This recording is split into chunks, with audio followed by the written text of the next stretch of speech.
se uma única palavra tivesse moldado séculos de crenças, leis, guerras e a forma como você pensa a si mesmo hoje? E se essa palavra não significasse o que te disseram? Bem-vindo! Essa é uma reflexão. Como palavras moldam crenças, crenças moldam a mente e a mente molda o mundo.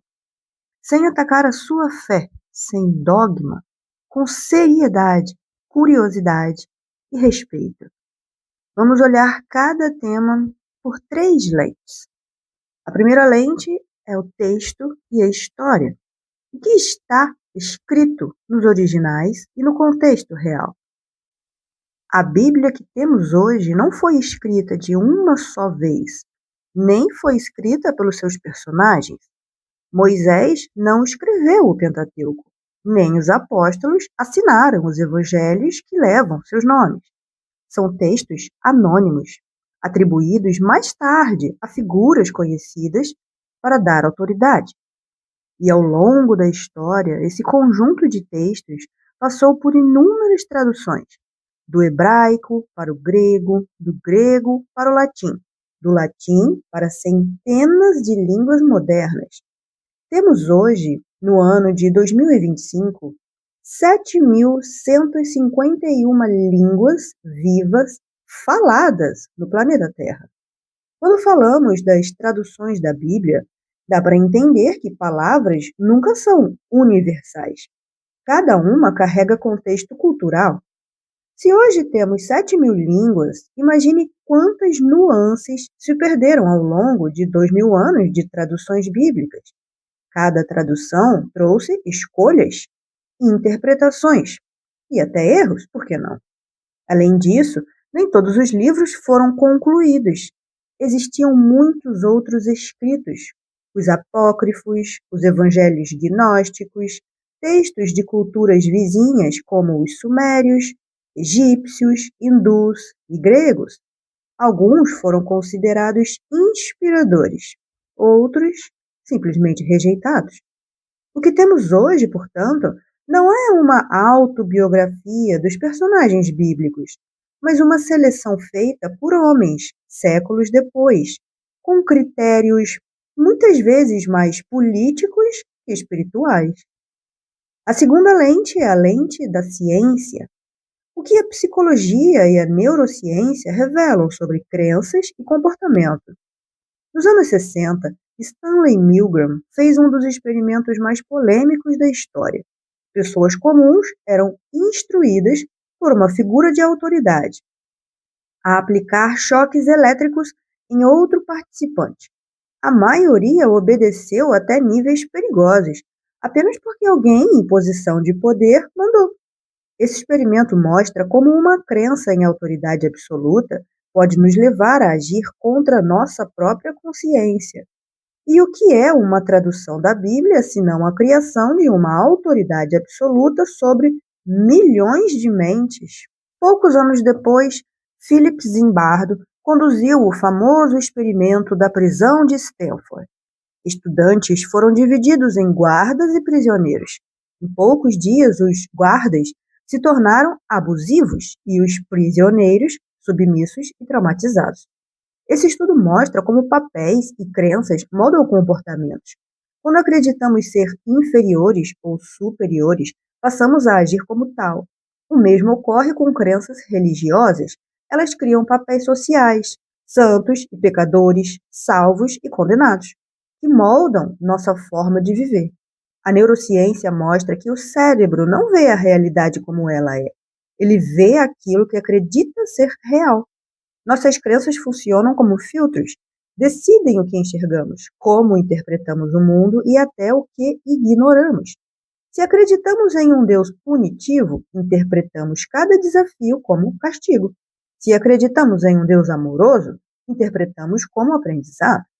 A mesma experiência externa, 2 mundos internos diferentes, criados pela crença. A ciência moderna da epigenética vai além. Pesquisadores como Bruce Lipton e Joe Dispenza mostram que aquilo em que acreditamos pode ativar ou desativar genes.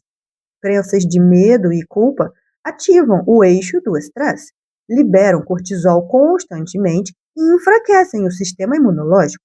Já crenças positivas de esperança e amor liberam dopamina, ocitocina, serotonina, substâncias que fortalecem o corpo e criam saúde. Pense no medo do inferno. Durante séculos, pessoas viveram sobre a ideia de punição eterna. Esse medo não ficou no campo da fé. Ele gerou estados crônicos de ansiedade, moldou os cérebros de gerações inteiras e adoeceu corpos. A crença em um inferno criou doenças tão reais quanto a própria chama que nunca existiu. A ciência nos mostra que crenças não são apenas símbolos religiosos, elas são códigos que moldam mente, comportamento, corpo e até o DNA. O que acreditamos se torna realidade, dentro e fora de nós. A terceira lente é a lente da ciência holística, ou como era conhecida antigamente, ocultismo.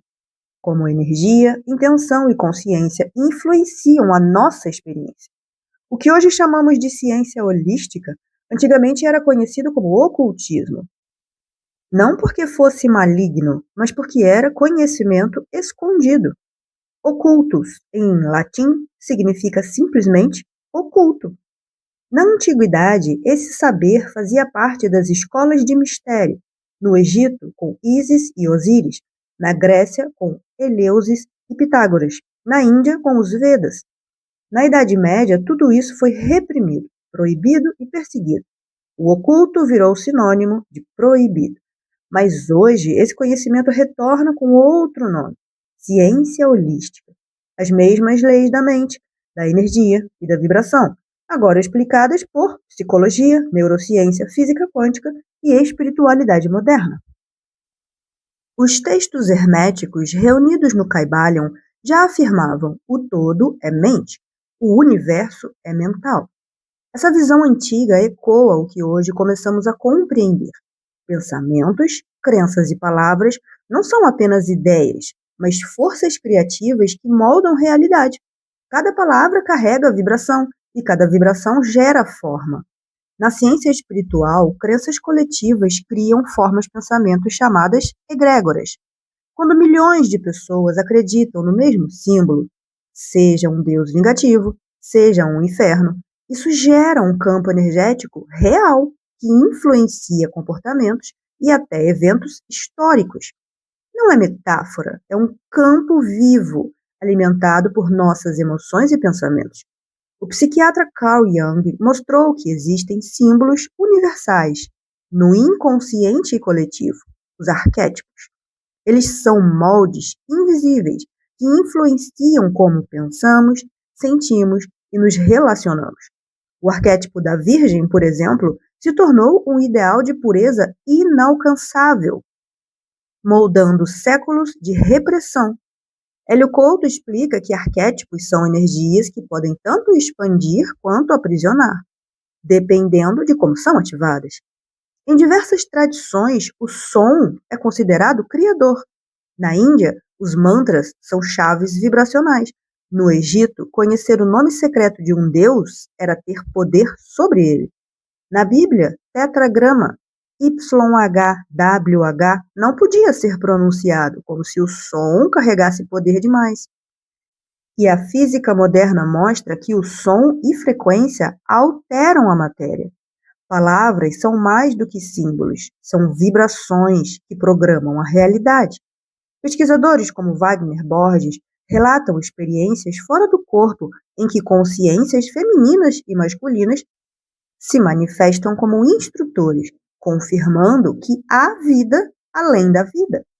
Bashar ensina que crença gera pensamento, pensamento gera emoção e emoção gera realidade. E a educação consciencial lembra que o inconsciente coletivo molda não só a nossa vida aqui, mas também a forma como existimos após a morte. A ciência holística mostra que crenças não são apenas histórias, elas são energia, vibração e consciência em movimento. Cada palavra que repetimos cria formas. Cada crença compartilhada molda mundos.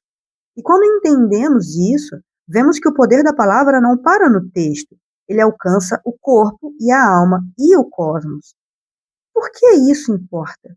Porque aquilo em que acreditamos guia o que sentimos, escolhemos e repetimos. Uma tradução aqui, um silêncio ali, e o destino coletivo muda. Se mudamos a palavra, mudamos a crença. Se mudamos a crença, mudamos a mente. E quando a mente muda, o mundo segue. E nessa temporada teremos Elohim, quando o plural virou singular. YHWH, o nome que não podia ser dito. Sheol e Gehenna, o medo que inventou um inferno. Satã, o adversário dentro de nós. A Virgem, o mito da perfeição impossível. Maria Madalena, a voz silenciada. Não estou aqui para provar uma tese pronta. Estou aqui para ver, comparar textos, contextos e efeitos. Não precisa concordar comigo. Apenas observe o que a sua consciência te mostra quando a poeira baixa.